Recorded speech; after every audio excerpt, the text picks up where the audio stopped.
Good evening, everybody. This is David Robinson, the father of geologist Daniel Robinson. Thank you so much, you guys, for joining in with me on this live. You know, I've been doing these lives lately without actually announcing that I will be doing a live. So, you guys who just jumping on, when you see that come up on Instagram as well as YouTube, Facebook, I truly appreciate you guys joining in. I have a few things I want to talk about tonight that's very important. Is always very important. Of course, my son Daniel's still missing. It's been over 2 years. You guys have been helping me from day one. I often like to say, and I often like to start off with thank you, because, though in my hearts are hearts and in my mind, when I left out, set out to drive out from South Carolina, drove those 2,000 miles to go get my son, to find my son. I didn't know what to expect when I hit Arizona. I didn't know the cost or all that stuff go out the window when you have a missing loved one and you're a father, and you're desperate to find your son. When you realize and you hear the language of people that would suggest that they are not going to go look. So, of course, I didn't know exactly what I was going to get into, but I found really quickly, and the fact that I didn't know anybody, didn't know how to, reach out to many people. The only person I had there was my daughter, who lived in Phoenix at the time, and myself. We were scout. We went all across Arizona to try to do our due diligence, checking the airports, you name it, hospitals, you name it, and also while talking to law enforcement, seeking their help. So, of course, you guys, that's what I want to talk about today, tonight, and to talk about Daniel's case as well as some announcement that I told you guys that I want to do. I told you guys before. I just want to say thank you guys for constantly supporting everything I'm doing, and also deciding to just put your trust in helping. Helping a stranger, a person that you didn't know. You guys treat Daniel like he's your son, he's your loved one, he's your brother or sister, oh, sorry, your brother or cousin. But just want to say thank you so much, you guys, for even treating Daniel that way. So, of course, you guys, I will be back talking about that tonight. And thank you. I guess I'll see you guys on the other side.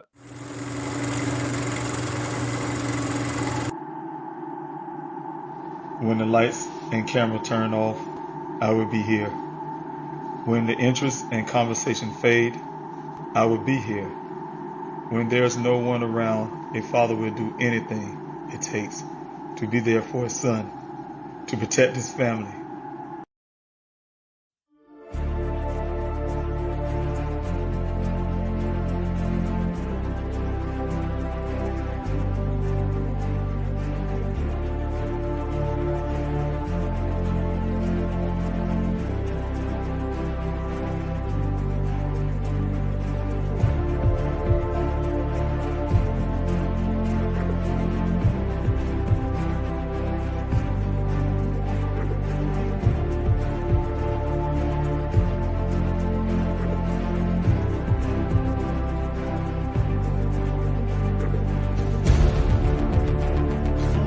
David.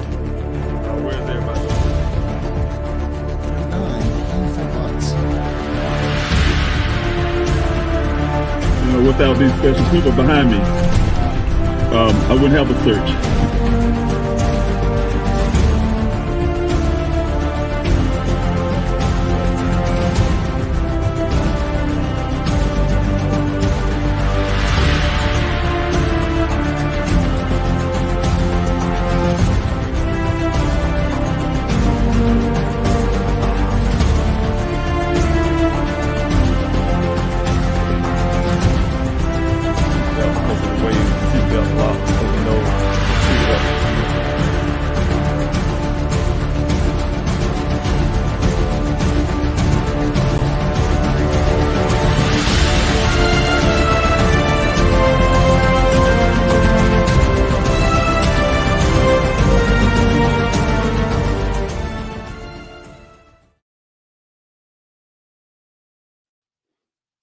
Hello to everybody, Dave Robinson again.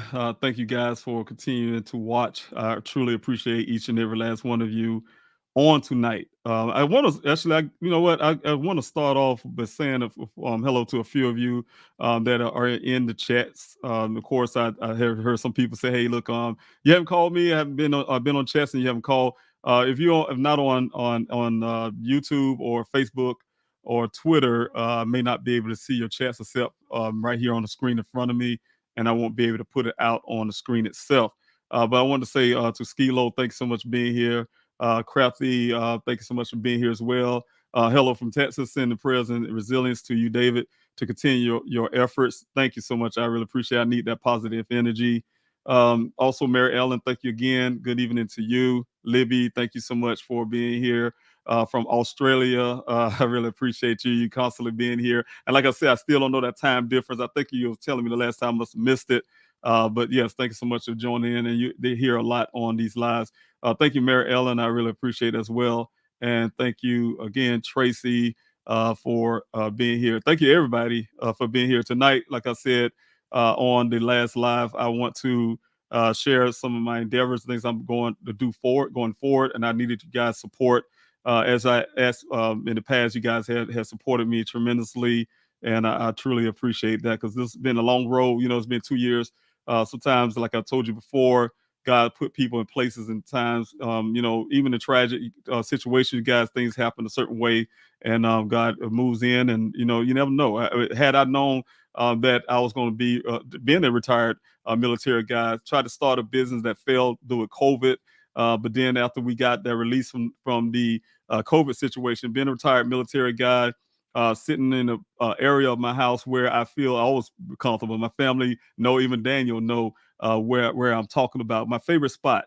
And I get that phone call, and next thing you know, I'm in the desert out there in Arizona for over 2 years fighting for Daniel now. So you know, life can just turn around the things. But you know what? During that time, I have learned a lot.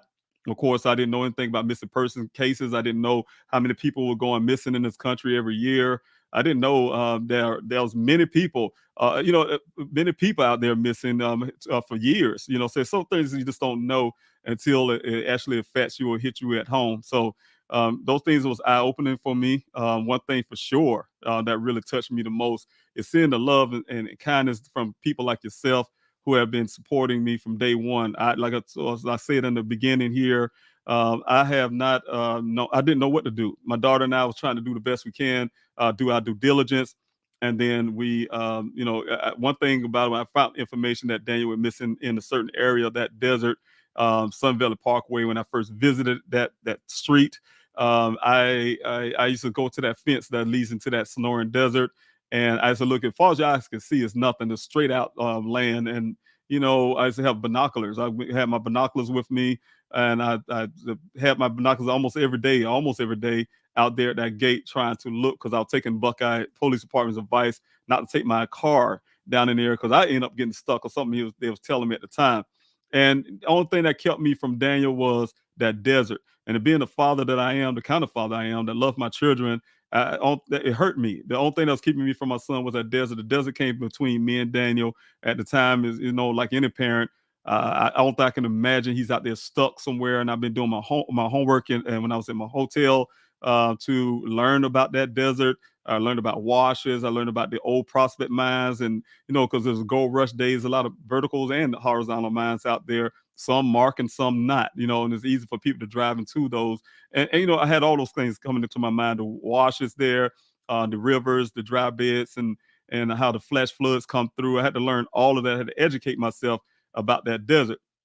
At the same time, you guys, it was hard to imagine that I can try to pull a grassroots movement together. When I say grassroots search together for my son, and it was one of the things I couldn't imagine being able to do. But the love and passion I have for my son, I tried. I did everything I can. Try to find a way to get in the desert, and God blessed that I was able to pull it together. And you guys know the story from that point. You know, but the thing I saw when I first went out to that desert with volunteers. You know, the first search was, you know, a blessing because one young lady came out to the search who happened to be from Columbia, South Carolina, and was out there to heard about Dane's story and actually was living in Arizona at the time, came out to the search. And also it was many others there on that very first search.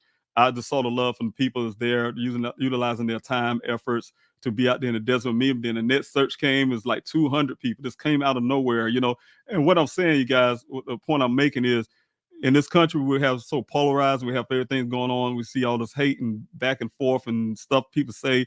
Sometimes we forget that the bottom line is we're all Americans and we all love one way or the other. And I've seen people from every walk of life come out to that desert to help. And I'm like, man, so it gave me a different outlook on the way things is in this country, because we hear so much on the news and social media.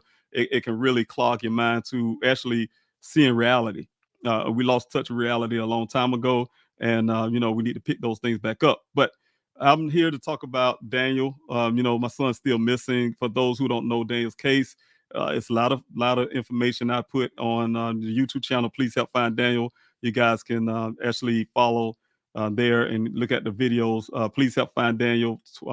Facebook, also the TikTok, and here on Instagram. Please help find Daniel, but please help find number four, if you want to follow on Twitter, because I have a lot of tweets that I put out and information about Daniel's case. There's a lot of, you can Google, there's a lot of news footage out there as well to learn more about Daniel's case. But one thing for sure, you guys, I'm still constantly fighting for Daniel. I'm still waiting on the last person I talked to, his assistant today, trying to get that final meeting set up so that way I can get in Arizona and have these meetings with this law enforcement officials to get them moving on these forensics that I've been fighting for almost 2 years now, or over 2 years now, to get law enforcement to process Daniel's vehicle the proper way. Saying I'm not going to settle for less than that, because it's improper for law enforcement to do minimal work and feel justified. And also, the clothing and everything that was found on the scene need to be processed to identify who clothing those are, because we have doubts as families. So if family have doubt, I think it's law enforcement's job to ease those doubts. Also, the fact that all the airbags deployed in Daniel's vehicle, not just the driver's side that they're claiming that Daniel was doing at the time of that that vehicle made it down in that ravine. We have evidence that it was a staged event. However, we also want to know who was on the passenger side, because all the airbags deployed, even on the passenger side. If no one was there, it wouldn't have deployed. So again, all those things need to be processed, and that's what I'm working on. So like I said, you guys, I am not giving up. I'm not giving up on my son until I see justice. I want to see some real justice, you guys. And I was always put up on the screen before, and I'm going to go through it really quick. No justice means no peace. There would be no peace without justice. We demand action, and that is from you guys, extended family of the Daniel Robinson. And I call you guys the extended family. No justice, no peace means there would be no justice without no peace without justice. My son Daniel has been missing for over 2 years now. It's time for justice in his case. My experience, you guys know I have put on first of all, I'm a father. First of all, I had to put my search hat on. I had to put an investigator hat on. I had to do all these things, even an advocacy hat, saying, for other families, because again, I would not be human if I did not do anything to try to help other families, as we're going through, my family and I going through the pain and suffering of trying to find Daniel.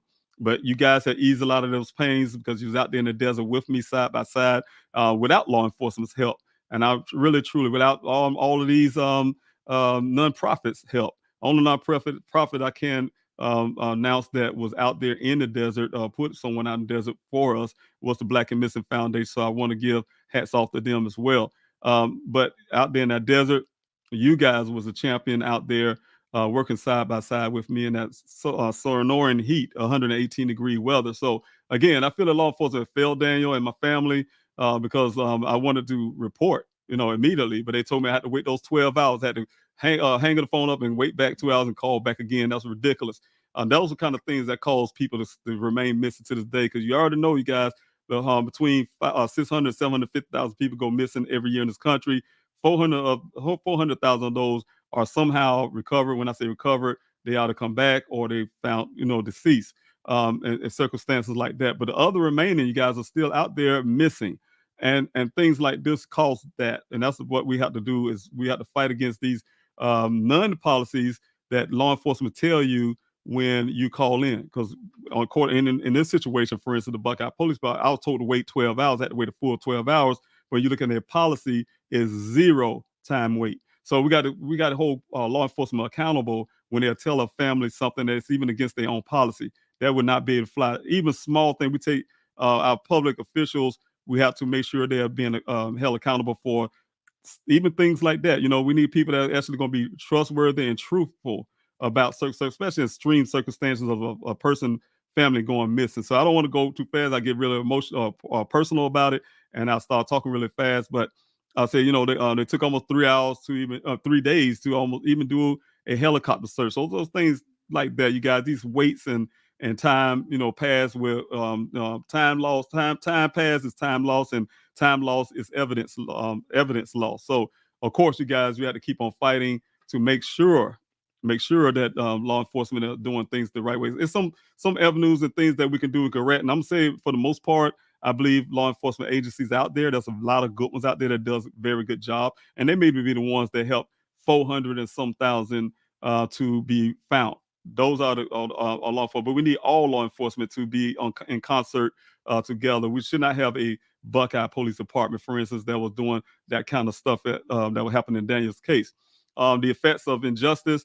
Injustice creates anger, frustration, and a sense of powerlessness. It can lead to social unrest and protests. Let's work together, you guys.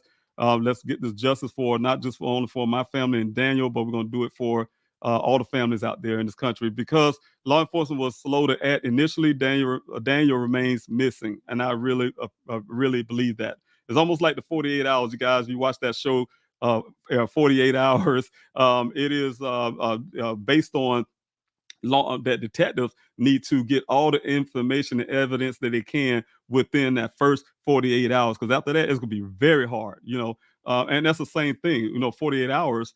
You look in the missing person case, they need to get all the physical evidence that they can within that first 48 hours for the evidence sake, but for action sake it should be immediately, you guys, because time loss, 1 minute of a person calling in about their loved one that law enforcement felt that they can wait and say it's a grown person, as they said to me, is my family. Then it's a grown man; he can disappear if he want to. That is time lost, and the problem with that is those are called assumptions. When a law enforcement is okay to make judgment calls based on somebody they don't know, right? And judgment calls only come from families. Families, we know our loved ones. We know their patterns. We know when something's not right. We did our due diligence. We made those phone calls. We checked this place with this. We did all of that before we even decided to call. We don't say, hey, so-and-so Joe didn't come home and it's 2 o'clock and he used to come on at 2 o'clock and we just call out law enforcement and say he's missing. No, you go call around and check and see why Joe is missing. And we do those due diligence. So again, that is the problem with things that need to be corrected when it comes to law enforcement handling cases, and some of those things that can cause people to could remain missing. Because law enforcement was slow to act initially, Daniel remained missing because law enforcement refuses to take physical evidence of foul play that I gave them, my investigator. Daniel's justice is hampered. You guys, they refuse to accept the things that was found on the scene, the hard physical evidence.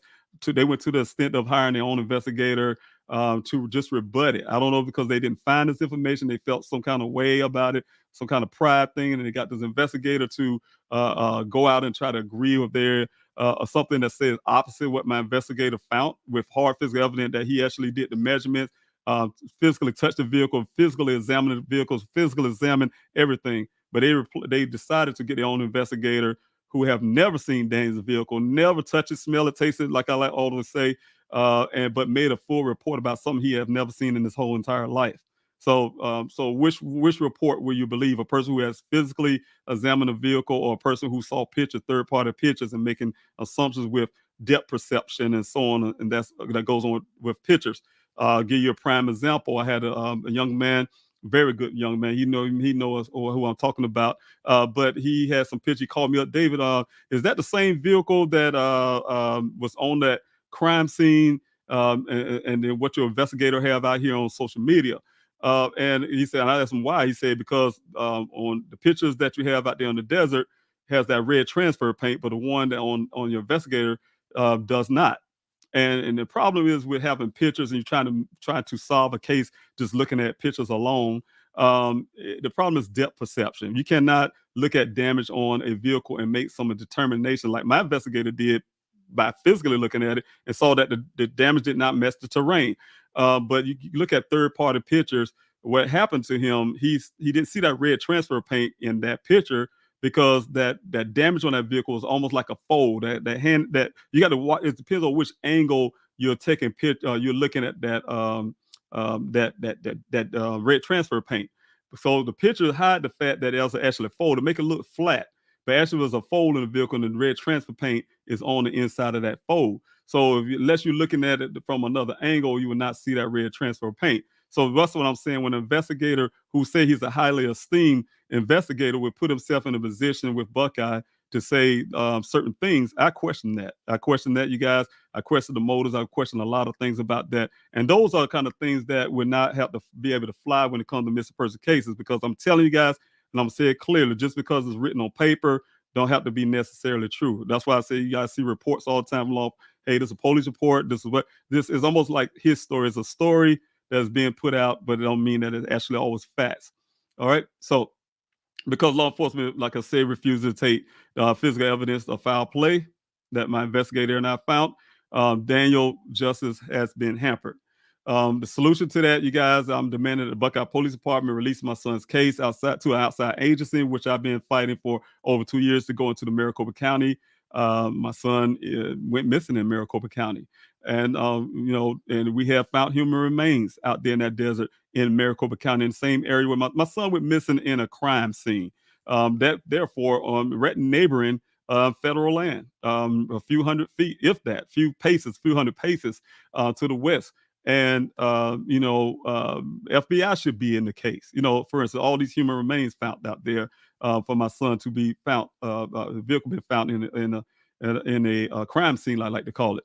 So I'm demanding that my son's case be moved to the Maricopa County Sheriff's Office, who can process this vehicle, these clothing that I've been saying for 2 years now, over 2 years, that need to be processed by law enforcement, because the chain of custody has already been damaged enough. And I want to make sure law enforcement handling this and getting these things processed through law enforcement, the proper channel. And I'm the one acting like law enforcement, have my son's vehicle and the clothing and all of this evidence and stored in my storage like it's an evidence locker that belongs to a police department somewhere. Get these things processed, and so I can stop paying all these bills, hundreds of dollars of bills that I have to continue to try to make sure Daniel's belongings and the DNA not destroyed forever. I'm sure they're banking on it, but I'm trying to hold on the best way I can, you guys. Since my son went missing, the Buckeye Police Department has not found anything to bring us closer to finding him, to finding answers. Only thing they gave us so far, you guys, in the report is more questions and more questions about Daniel's case. We found answers to what happened in Dan's case so far. We found the 46 initial cycles. We found the red transfer paint. We found the evidence of the stage event. We found the 11 additional miles. Well, all that came from my investigation. My investigation means my investigator and things I have been doing myself. We found the evidence of someone being in Daniel's apartment. We found the evidence somebody was fumbling around his computer after he went missing. That came from my efforts. Did not come from law enforcement. When I said it didn't come from law enforcement, from that part of electronics, partially. The partial part was I had to have a meeting with the mayor of Tempe at the time, Mayor Woods, and also the chief of police, Anderson and Glover at the time.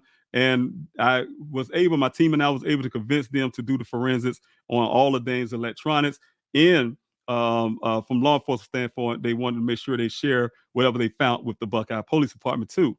So of course I had initiated all of that and got those things done. And what we found, like I said, guys, in conjunction with my investigator, found that he couldn't put timeline together. So we knew somebody was in his apartment fumbling with stuff in his closet, in his room. But we didn't know anything about the computer at the time. But because of the computer forensic, we found those things in conjunction together. Somebody was in his apartment doing all of that after he went missing on June the 23rd of 2021. So again, law enforcement had not found us and brought us anything closer to finding answers outside of, like I said, the forensics that have been done by the Tempe Police Department.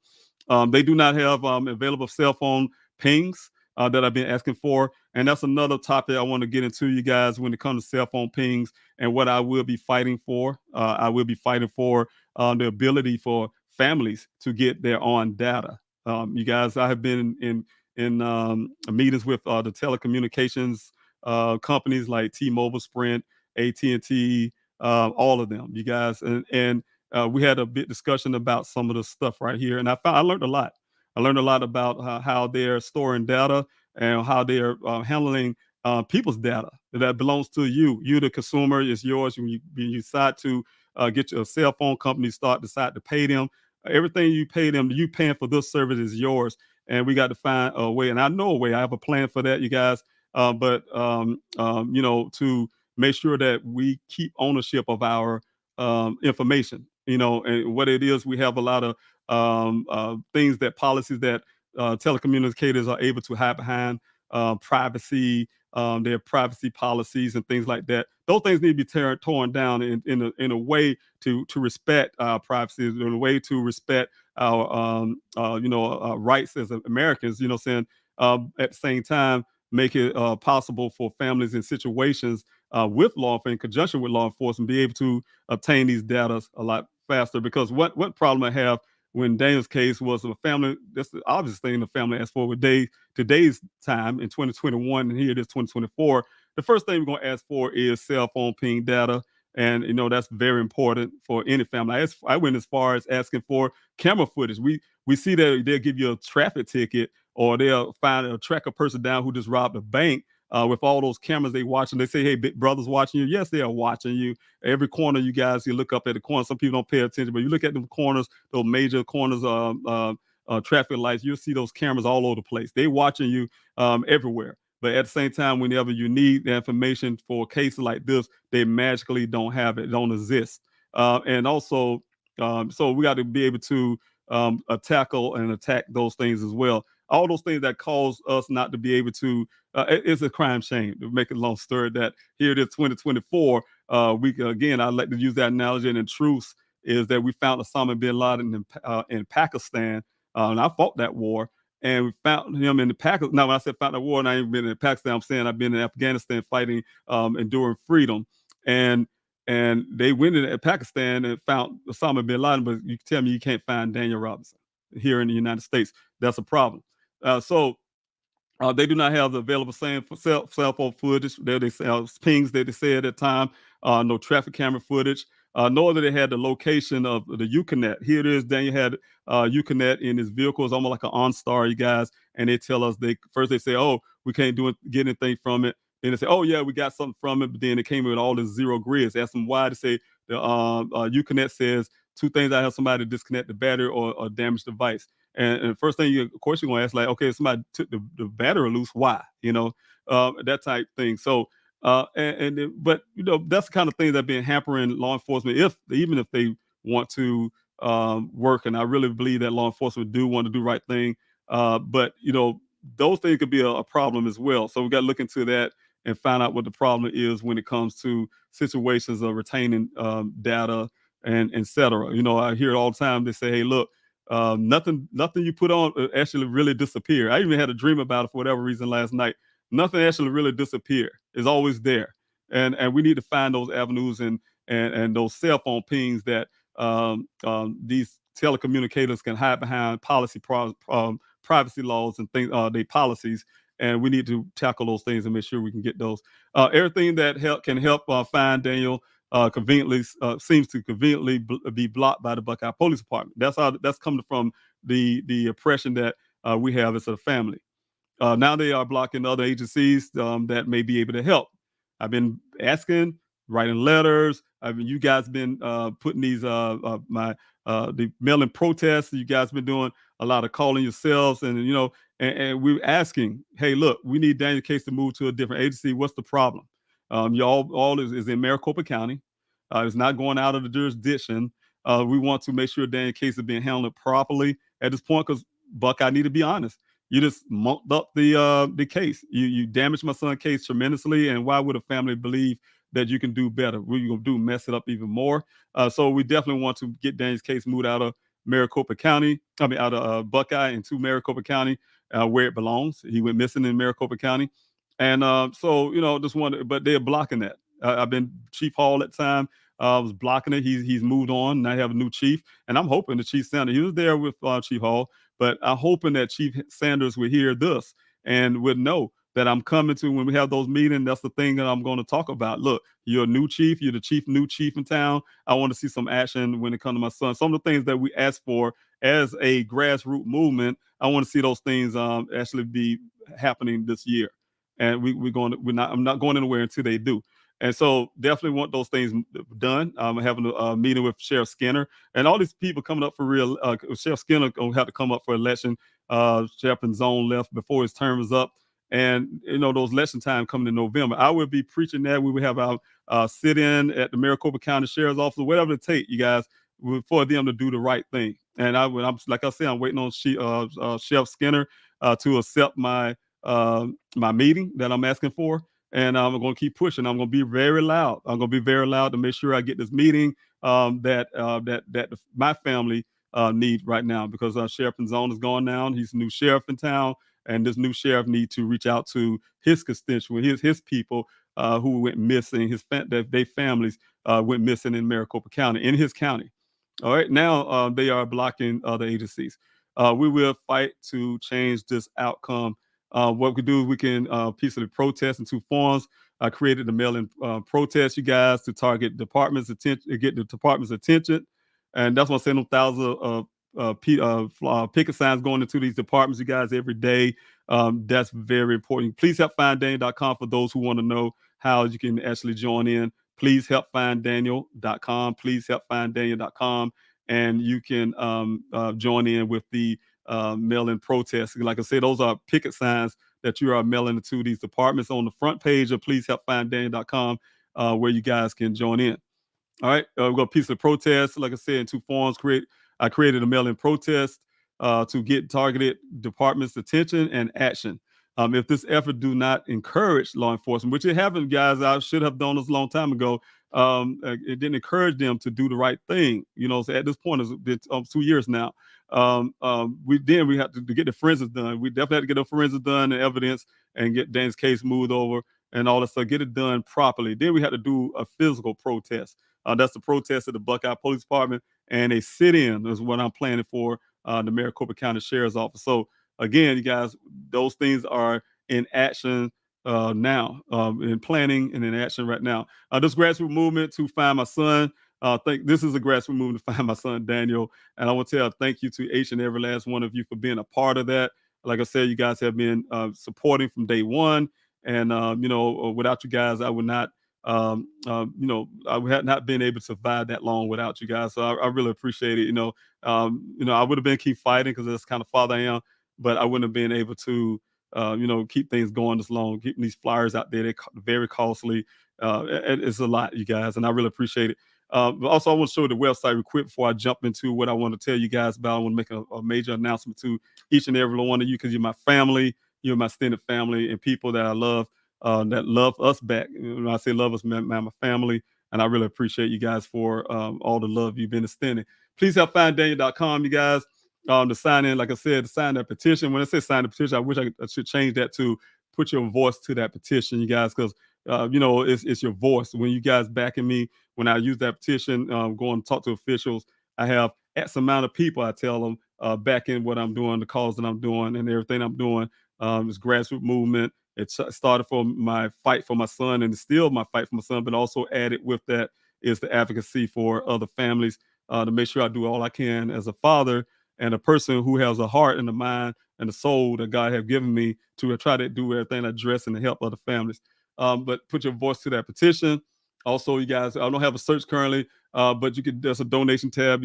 Guys can, like I said, that donation tab was a lifeline for everything I have been doing since my son went missing. I really appreciate you guys for supporting that. Volunteer in other ways tab. You guys, I told you that before. If you have skills and skill sets that you can help out in the efforts to find Daniel, that's where you'll be utilizing that. But print the flyers, guys. This is for the flyer distribution.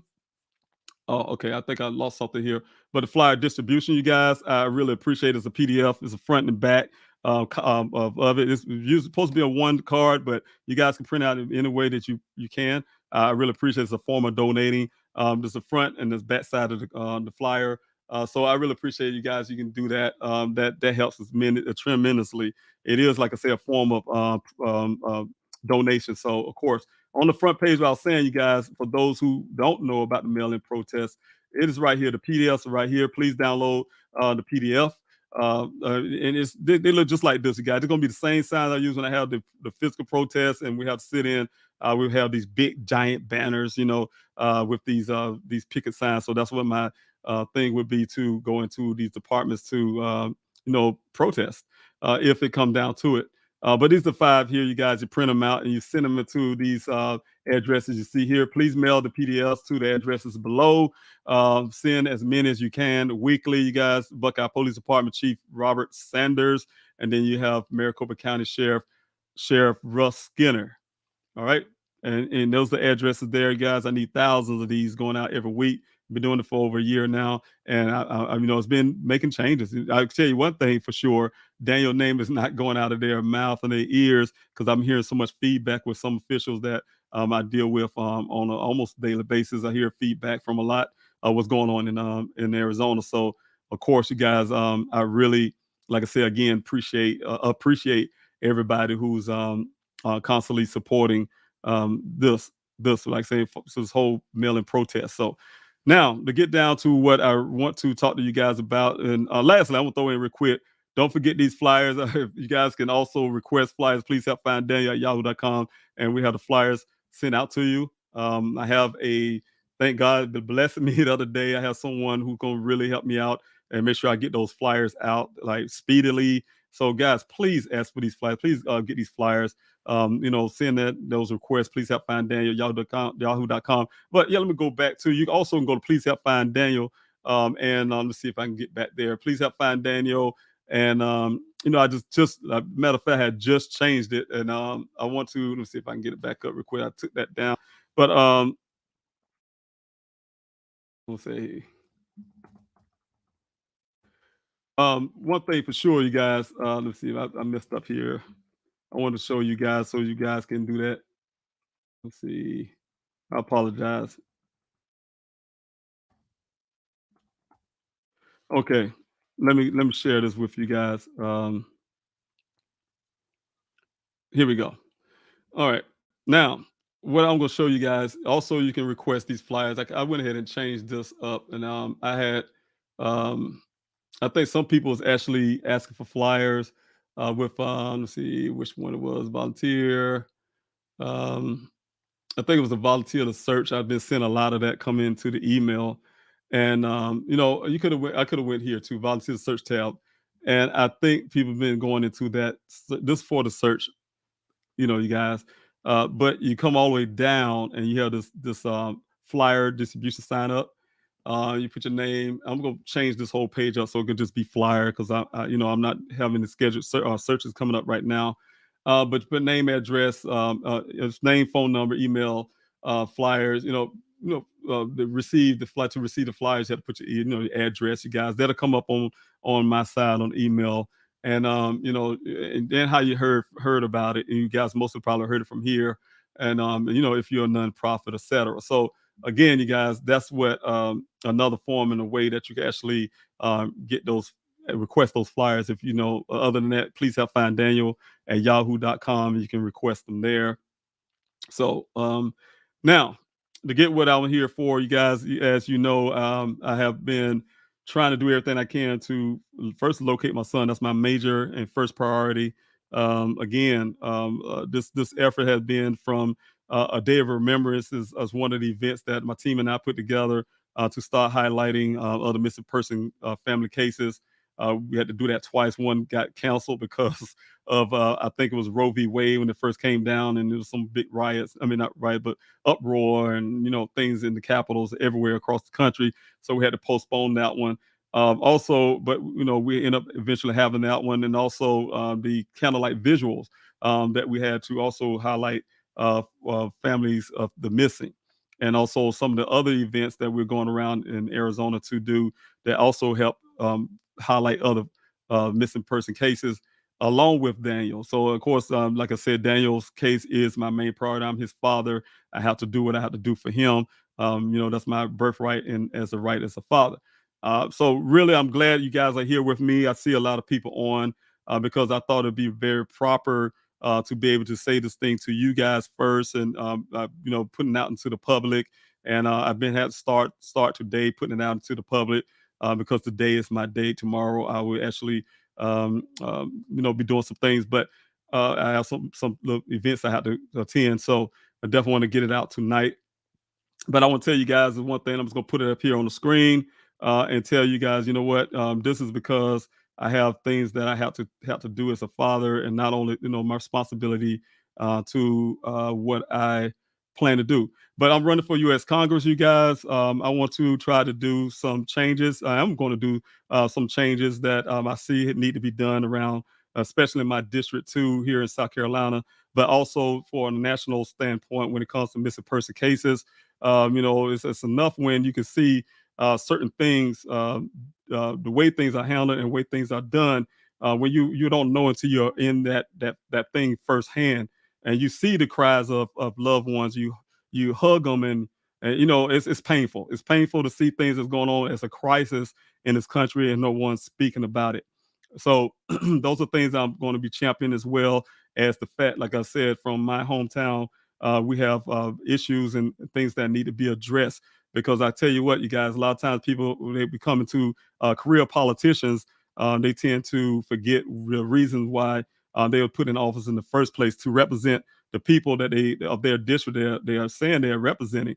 But then they'll start, as they go on in their career, putting their children in colleges and things like that. They forget what it was really about, the bread and butter issues that affect everybody in their community, that affect everybody in this country. And so that's sometimes you just sit back and you get tired of being sick and tired. And I got tired of being sick and tired of certain things when it comes to issues in politics.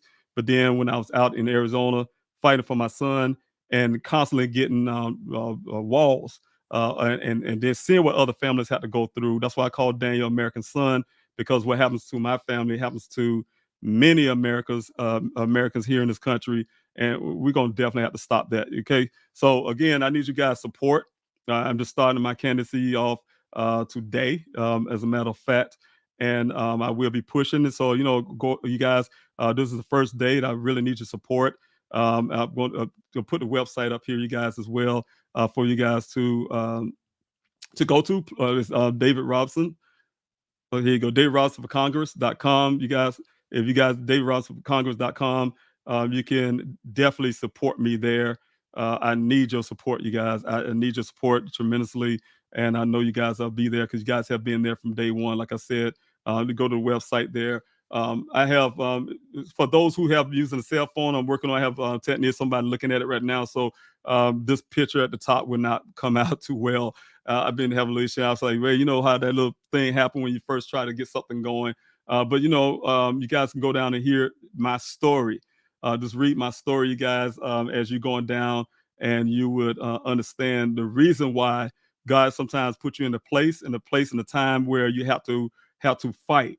You have to fight. I served this country. I served it honorably. You guys know that I've been, have went through a situation where I could have lost my life. I could have been permanently damaged, but God blessed me even with that. You guys, serving this country when the call came, when this country was attacked. Of course, you guys already know I'm a family man. I've been fighting for not only Daniel, but other families as well. So you guys, I'm getting these things straightened out on this website. But you guys go ahead and also support me there.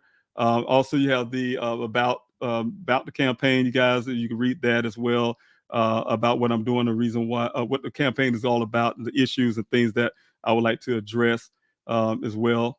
Also, you have the oh, I'm sorry, that was about me again. Story about myself, but the campaign, you guys. And if you come down, you guys, you can read about that. Like I said, things that is my mission and what I want to do and what I'd like to see. Also, you guys, if you guys want to volunteer in my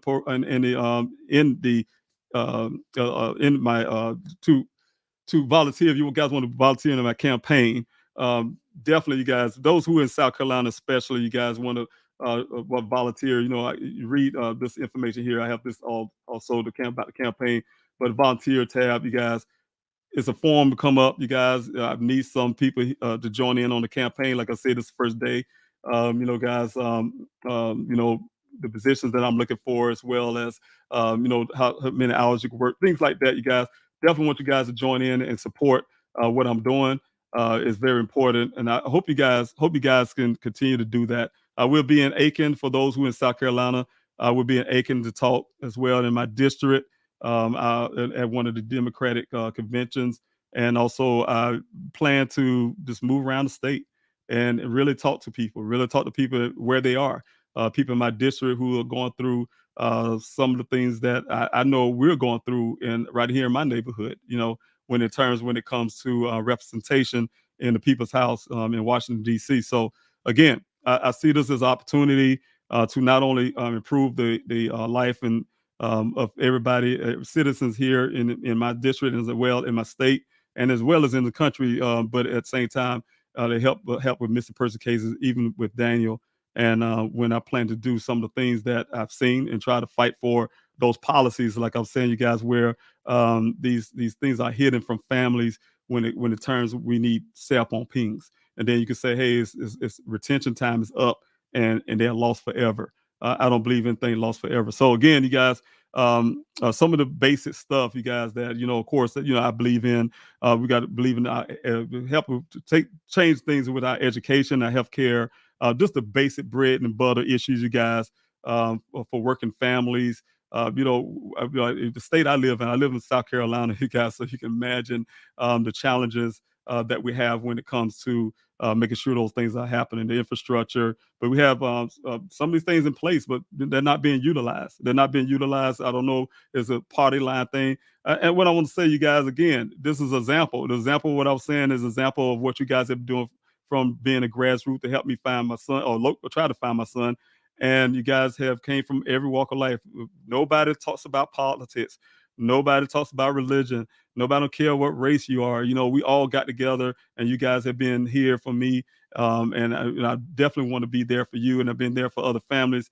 We don't care about that. We start understanding like it is when I'm in the army. We was out there in the wartime or in the military. We're Americans. We're Americans. I took an oath that I have to the day I die to defend the Constitution of the United States, and to fight for our way to reserve our way of life here in this country. But we're Americans first, before anything, before politics, before anything. We're Americans, and you guys showed me, a person who came from South Carolina, that this is possible in the United States when Americans actually get together. We accomplish things. We would not have been able to do 49 weeks of desert searches covering 35,000 acres of land if we had so much division amongst each other. We did not have that. We had love, and I really appreciate each and every. I had these strangers from everywhere come out and help me. It's amazing. It's so humbling, man. It's amazing. So I just want to tell you guys, thank you again. Just know that I will be continuing my fight for Daniel, and that's what I'm doing. I continue to be doing my lives when it comes, of course, my son's, keeping awareness and attention in this case. I have to fight for that. That's my first. And also, I will be on the campaign trail to do the things that I need to do for people in my district, in my state, and as well as for you guys and all the missing person families that's out there. So I will be pushing very hard. I just need you guys' support everywhere. Share. Donate. I really need to donate. I'm going against a Republican incumbent. It's going to be a very hard pace of race, to win, and I will win, you guys. But I just need you guys' support, and to get the right people in place, to get the right structure in place to win. I need to get out campaign, get out ads and things like that. So I need your support, you guys, for that. And I'm going to keep my word on fighting for these missing families and missing person families and stuff, and try to get things taken care of where we have a fighting chance when it comes to actually locating our loved ones. It's time. It's been past time. It's time for change, you guys, and we're definitely going to have that. So again, I want to go in the chats real quick and see if anybody have any questions or things comments they would like to say. I really would like to hear back from each and every last one of you. But thanks so much again for being a part of this live and sharing this moment with me. Okay. All right, Tracy, thanks so much. Hello to you. Libby, thank you again. Perfect timing. It's 12:35 p.m. Saturday. And is that late? I'm not sure if I'm losing track of time here, so I hope it's not that time after midnight. But thank you, Mary Ellen. Thanks so much for being here. Thank you, Survival Resources, for being here. Still thinking of the rancher knows something. I may be wrong, but that's my gut instinct. Well, that's said to be seen, but I did get a lot of information from the rancher. In terms of that vehicle wasn't there 2 days prior to his James' disappearance. I mean, to the vehicle showing up, it wasn't there 2 days prior to the vehicle being found out there in the Sonoran Desert in that ravine. He's there 2 days before looking for his cattle. So I got a lot of information from him when it comes to that. It's very contradictory to what law enforcement is putting out. And also the fact that, you don't see that in the report. You don't see that part of the report that this rancher, he's an eyewitness to that crime scene. And, for them not to even, that's another thing, you guys, you law enforcement can't be selective what you put in a report if it don't fit your narrative, right? So we definitely if you're gonna put things in sensationalizing my son's case, for instance, and you put things in like Tempe explosion. Oh, he looked up Tempe explosion. Maybe he heard somebody say, "Hey man, there's an explosion in Tempe." So because I googled Tempe explosion means something. What they got to do with disappearance, or what Mr. McGrath said about Mr. Robinson? What they got to do with my son's disappearance? So when you want to sensationalize the case and add unnecessary, what I call fillers, put in the things that's relevant, that's the testimony, that's the eyewitness from the crime. If you taking my son's case seriously, those things would have been automatically there. The other thing that would have been automatically there is when myself and a young lady witnessed a vehicle that looked just like Dane's vehicle rushing out of his complex right after he went missing. We finally went to find out where Daniel was living. We couldn't get in the park, but I was waiting on my daughter. She drives a lot slower than I do, and we made it to the complex before she did. And we see a vehicle with 4 white guys riding out, looked just like the same color, red hooks in the front. Reported at the law enforcement, and you don't see it to this date. They didn't take anything serious, so they've been very selective of information they give to the public, very selective on what they put in their report. But as in you asking about the rancher, I have nothing yet to say, in involvement with the rancher outside of the fact, of some of the things. Of course, for me, I'll be honest with you, everybody's suspect, and I can say it that way, and I would not rule that out either. But I'm just saying is the fact that there's nothing that I would say so far, right? And but anyway, thanks so much, Danielle. Thank you. Important time and information they used. Um, I'm really not sure where. Okay, I see maybe here. So true. The people of color are not being treated the same, especially in Arizona. My opinion. Well, it's statistically true that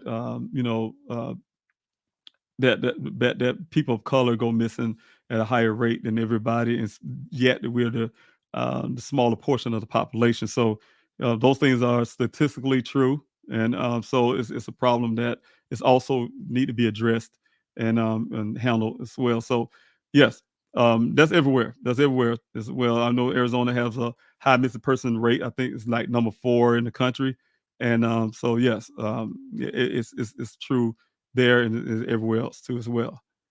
All right, Terry C.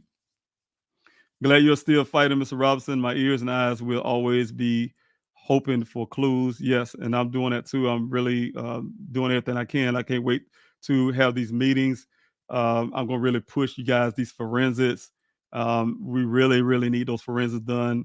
Those forensics holds a lot of answers. It's either law enforcement don't want those answers, what the case may be, but I'm going to push for those answers. Those answers are there. Also, thank you, Shannon. Still think of Daniel often. Yes, every day of my life as well. You know, it's one thing when 2 days prior to him going missing, last time I actually could talk to my son and tell him I love him. His mother, the same. I think for her it was 2 days prior.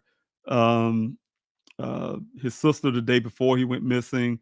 You know, and so the fact I don't know about his friends, but the fact is, it's been over 2 years now, and people get reduced down to phone calls. I mean, voice messages. I should say, voice box, and also the videos and stuff that you have in your, storage somewhere. You can pull those things back up. This old sounds, this things like that. Person get reduced down to that. Pictures and news, like this whole story about him being missing. It's sad. It's a very sad situation. But yeah, I think about Daniel all the time. I think about his silly ways, and even the times where I feel aggravated. I think about there's a lot. His entrepreneur spirit, how brilliant he is, a very brilliant young man. Just have a great heart. How friendly he is, and people just love him. I mean, people gravitate to Daniel, and he has many friends. Like his siblings always worry of him when he's in college, of all the friends they have. They can walk, they can't even walk down the street totally without somebody saying something to Daniel because they know him. Thank you, Aaron. Thank you so much for being here from day one, and always constantly still standing in support.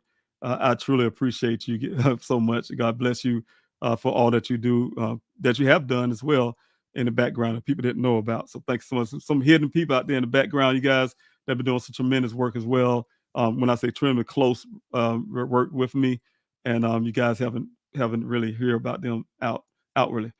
Do you want flyers only in Arizona or everywhere? Everywhere. Flyers need to go everywhere.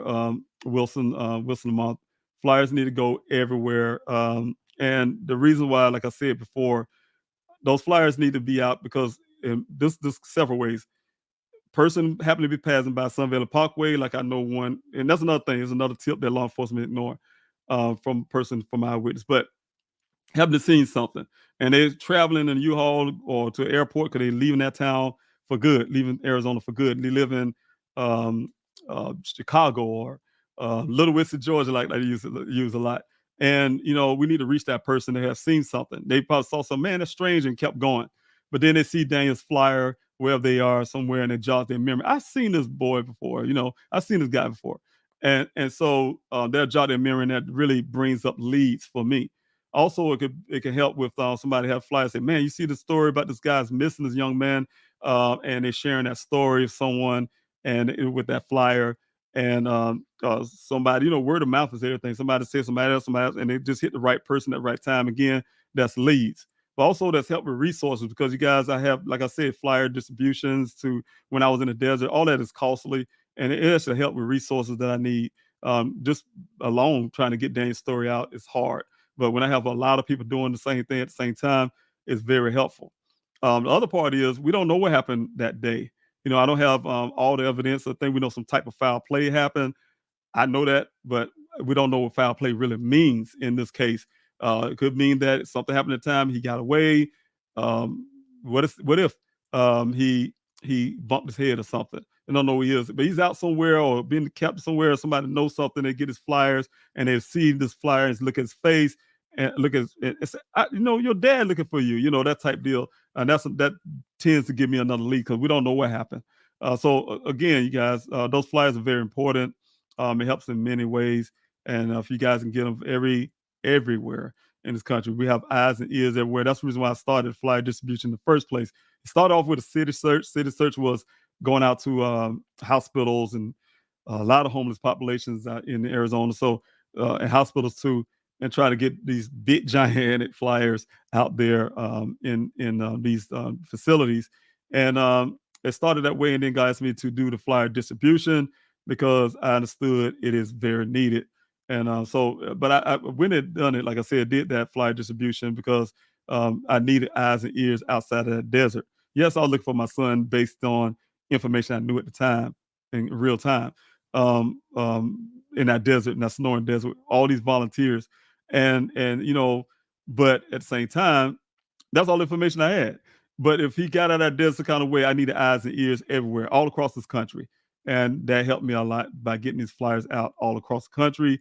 And people are looking everywhere and they have to say, you know what, you look real familiar. And that can help me and my family out to locate Daniel if he's out there somewhere. Um, let me see else what I got here. Crafty, thank you so much for being here as well. I really appreciate you. Chris Brown, thanks so much for being here. Always love and support, brother. Thank you so much. Yes, love and support to you. Love to you as well. Thanks so much. Diane, thanks so much again. Sending prayers. Thank you so much for your prayers. Let's see. Trauma. The very best wishes for all of your endeavors and for your finding your son. I can support from Europe with just clicks and views. Yes, thank you so much for anything. I'll tell you guys. Thank you for this grassroots movement. You guys doing so much. I can't imagine your situation of missing Daniel. So sorry. Yes, yes. Thanks so much for your empathy. I truly appreciate that. Thanks so much. And Gene, thank you too for being here. I truly appreciate you. Good evening to you. ME, thank you so much for being here as well. Say praying that God will guide you and give you your loved one's strength to finding your special son and all you are doing. Please help find Daniel. Yes, thank you so much. I really appreciate it, ME. Libby, again, thank you for being here. Thank you so much. Also, Wilson, mom, again, thank you so much for stepping into the arena. I'll be checking your official website for campaign contributions. Also, Mary, thanks so much to Wilson, mom. I really appreciate that. What about the report the guy named Billy gave them? Did you get that one? Um, I think you were speaking about Billy, the guy who came to me to say that he's seen Daniel, and to narrow that down, it's some things that came out that lost a lot of credibility with Billy. Of course, he's you know somebody I say I don't want to say like a suspect to me. But the thing is, you guys, Buckeye Police Department tried to rule all of that out, and my investigation is not ruled out just yet. And for some things with Billy, because some things that he said to me, of course, he flashed his badge and say he's a federal law enforcement agent officer, and it's just a whole lot of things surrounding that. His changing his story as well. He changed it from 1 o'clock when he found out that my investigator said the first crash and my son's vehicle happened around 1 o'clock that day. He changed it from 1 o'clock to 10 o'clock. You know, and the time that he seen Daniel's vehicle. But it's kind of funny. He changed that story as well after he talked to the Buckeye Police Department. The Buckeye Police Department trying to put Daniel's vehicle in that ravine at 10 o'clock, around 10 o'clock. So I look at certain things a certain way, and that's the way I look at it. I'm always going to have that suspicious eye to look at things in details. But yeah, definitely with Billy, yeah, definitely not ruling anything out that he's as well. I don't want to say too much because I am still doing my own independent investigation, and some things I do know that I cannot tell the public when it comes to Billy and everything else. So, Libby, Clement, thanks so much. You have always been about action over words, wishing only the very best in this next step of your journey to Congress and contributing to change. Yes, yes, and thank you so much for that. Yeah, one thing that I would tell you guys, and I said this before. It's a story that I'm going to share again. I'm talking to a friend of mine, Mr. Stargill. He was reminding me of a story that he shares a lot with his students and some people around. Um, when I was a kid, and I'm smiling because it's a very great story for myself. But I was a kid. I have my sister and I. We were the only children, and we didn't come from a very wealthy family at all. I come from a poor family, in fact, and a household. I say poor household, to be more specific. And a single mother trying to raise two children, and often we would run out of food, right? I didn't know this, being a child, we don't know a lot, because um, my mother had a great way of keeping that from us somehow. We are wondering, and the reason why I know this because as an adult, I can look back and say I remember the times when my sister and I would eat, and then we'd see her just standing there, like, "Why you ain't eating with us?" And I'm trying to, I'm a kid, little boy, I'm gonna offer my mom some of my food. She's like, "Oh, I'm not hungry." She always says she ain't hungry. It's one of those things. So, long story, we didn't have any groceries, we didn't have any food, and my sister and I was out playing. My mom sent us out, I guess, to if we was hungry, take the hunger pain away, I guess. So, um, and she called us in to eat. She called us in to eat. Was really happy, really excited. Wash her hands, and she had this. It was a little different. When you come in the house, you smell food normally, but you get so excited. I didn't think about that. But we mother had this whole table set. I mean, she had had it fixed up. my days when I grew up, families often have these china cabinets that, and a lot of you guys know what I'm talking about. You do not touch it. You not touch those dishes. You don't go nowhere near it. But my mother had some of her china out from that cabinet, and she set the table up really nice, really nice, real nice.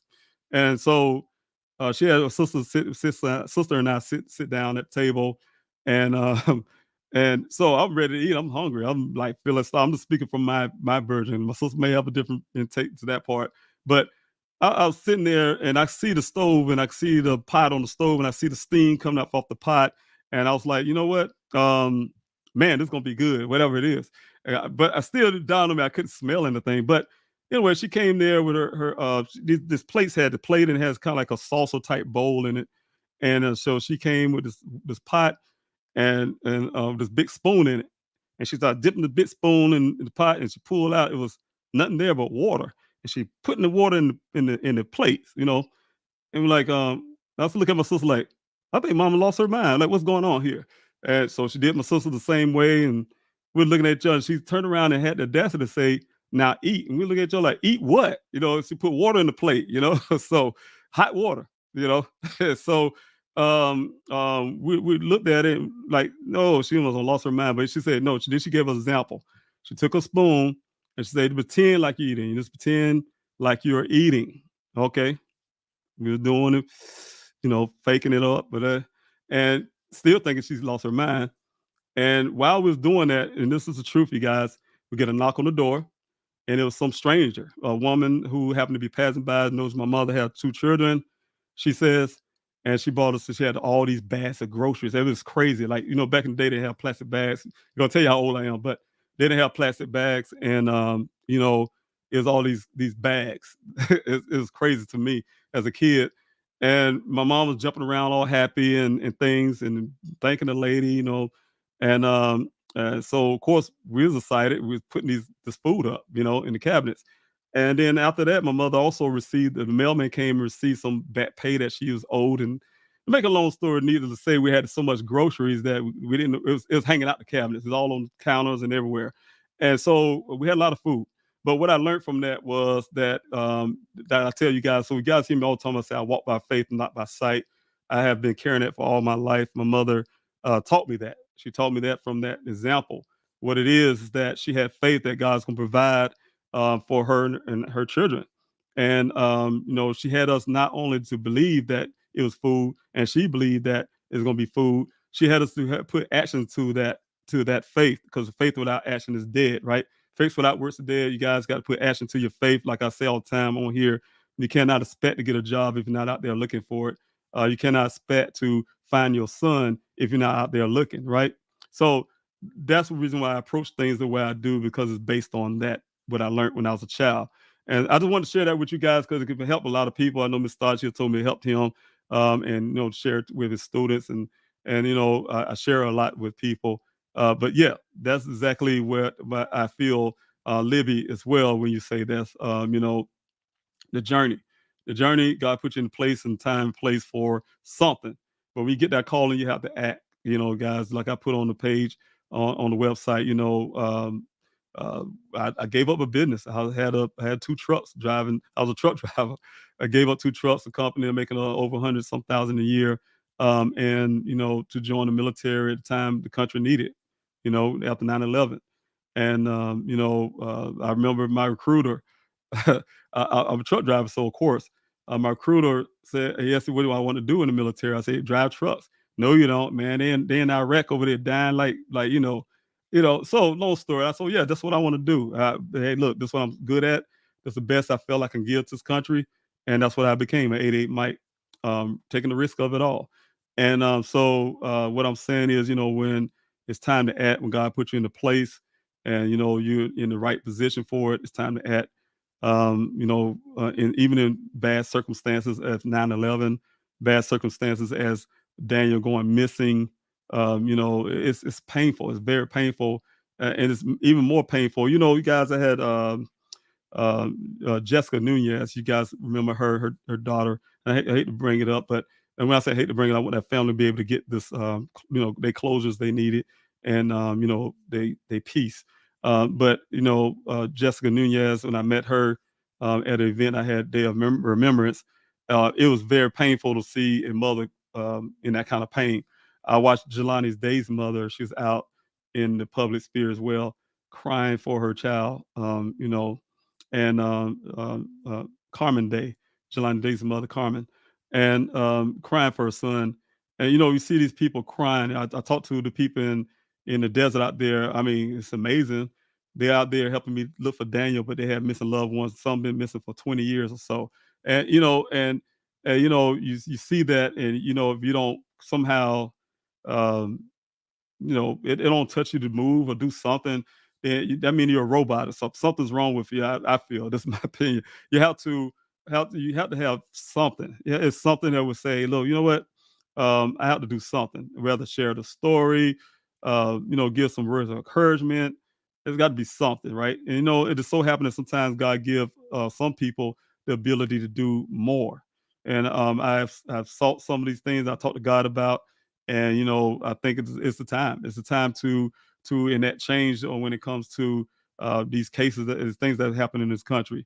It's time to stop all this division that we see in this country. When I look at my state, for instance, in South Carolina, there's a lot of resources out there for everyday Americans. Like I said, the bread and butter issues, things about freedom, the environment, I'm just every education, you name it, guys. There's a lot of things out there. We got a state where they blocking helpful students. How many students college students who have areas that they need help. When they got to college, they're helping the country by getting the education and getting these jobs and things. But at the same time, you put them in debt before they even start a job. That's the reason why a lot of people go to school and they get a degree and can't do anything with it. It's better just get a regular job because you have to pay these debt off. And so when you got resources like that to help everyday American, and these people, believe it or not, you have the rich using these things for their advantage when they don't need it. That's called greed. When you have these other people that do need it, and they're really doing up and helping the country by having an education and taking the education and really building this infrastructure, everything up about the United States, and so we can keep on and be competitive in this whole world market and things like that. So again, you guys, there's a lot I can say, and a lot I'm not going to get into politics and stuff, but I just want to say, when it comes to my son Daniel, when it comes to other missing person cases, when it comes to hurting loved ones, that's the things I care about a lot, you guys. Like I said, these 2 years have been, man, it's been life changing. I'll put it that way. It's been very life changing. It's been an experience I would never ever imagine in my life. Here I am, like I said again, you got a retired military guy. I could give you details of my of that, but I served this country honorably, and with dedication. I mean, you guys put a lot, and to retire and lead the desert of Afghanistan and the desert in Arizona, it's eye opener, man. It changes a lot, But God put a place and time for everything. I know I'm gonna find Daniel. Had I found him, like how my mission was when I said, "Hey, I'm going up here to find," it's my mission to find my son. My mind, I came down on June the 26th. Um, in my mind, that's the day I was going to get Daniel. I was going to bring him home, but it turned out not to be so. Had it been, you wouldn't have heard about Daniel Robinson. You wouldn't have heard about no grassroots movement. It's possibly you wouldn't hear about me running for office. It possibly, it's a lot, you guys. Like I said, it's amazing how God have a way to make things happen for the greater good, and even despite of tragedy. Sometimes He steps in. You guys know that things that happen for the greater good. So I'm still gonna find Daniel. I already have my faith on that. As long as I keep my faith, as long as I keep my actions, like I just told you the story, keep my action to my faith, it's only a matter of time that I find my son. It's a matter of time that I get the answers that I'm looking for from my family. And, it's a matter of time that I can do something for you guys. And that's what I want to do, is to make sure whatever I'm doing in Congress, you guys help me get there. I'm going to do it for the people. It's called the People House. And I don't want to forget what you're there for. like I say again, I do believe in term limits, you guys. I can say that, um, but you can't forget what you're there for. You get wrapped up into politics and defending one person, for instance, and you forget about defending the people in your district. You forget about defending democracy. I mean, I fought for democracy. Nearly gave my life up for democracy, and what I believe in for our American way of life, and to see that some people want to end it somehow. It's tragic. It's tragic. So again, you guys, thanks so much for your time and your love. I will be getting back on another live. Like I said, if you guys in South Carolina, you can come out to Aiken, South Carolina for um, the convention. I would love to see you there and shake some hands and talk. And. But thanks so much, guys. God bless you. And I guess I'll see you guys next time. And again, I will say that one thing before I go: always hug the ones that you love. Always tell them that you love them. Do not let the sun go down on your wrath. If you have any issues, just please tell that person you love them, but just not can't talk right now, but you love them. At least let them know that you love them, because it can come a time that you won't be able to say it again, like in my case with Daniel. With that, I just want to say, good night, you guys. God bless you.